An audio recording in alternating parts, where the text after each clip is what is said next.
4 দিনের সরকারি সফরে কাতারের রাজধানী দোহায় পৌঁছেছেন প্রধান উপদেষ্টা অধ্যাপক ডক্টর মোহাম্মদ ইউনুস।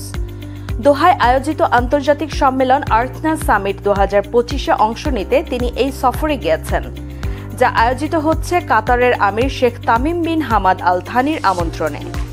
সোমবার 21শে এপ্রিল সন্ধ্যা 7টায় বিমান বাংলাদেশ এয়ারলাইন্সের একটি ফ্লাইটে ডক্টর ইউনুস হযরত শাহজালাল আন্তর্জাতিক বিমানবন্দর থেকে দোহা রওনা দেন।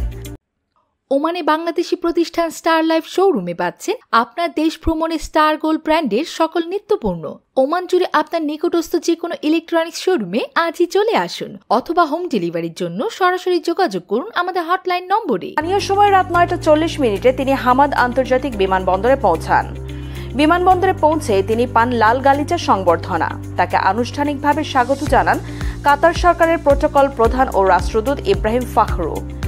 ডক্টর ইউনুসের প্রেস উইং জানিয়েছে, সম্মেলনে অংশগ্রহণ ছাড়াও তার কাতারের আমিরের সঙ্গে একটি গুরুত্বপূর্ণ বৈঠকের সম্ভাবনা রয়েছে, যেখানে দুই দেশের দ্বিপাক্ষিক সহযোগিতা ও টেকসই উন্নয়নের বিভিন্ন দিক নিয়ে আলোচনা হতে পারে।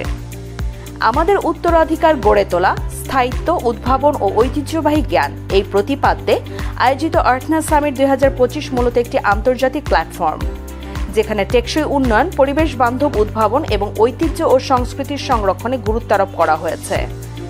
এই সম্মেলনে কাতারের উষ্ণ ও শুষ্ক জলবায়ু ও পরিবেশগত বৈচিত্র্যকে কাজে লাগিয়ে ভবিষ্যতের জন্য টেকসই ও ভারসাম্যপূর্ণ দিক নির্দেশনা উপস্থাপন করা হবে।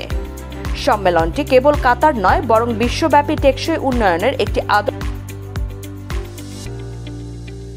ওমানে বাংলাদেশি মালিকানাধীন গালফ এক্সচেঞ্জ দিচ্ছে সেরা রেট। দেশের প্রিয়জনের কাছে টাকা পাঠাতে আজই যোগাযোগ করুন আপনার নিকটস্থ গালফ এক্সচেঞ্জে। গালফ এক্সচেঞ্জ, বাংলাদেশিদের প্রিয় এক্সচেঞ্জ।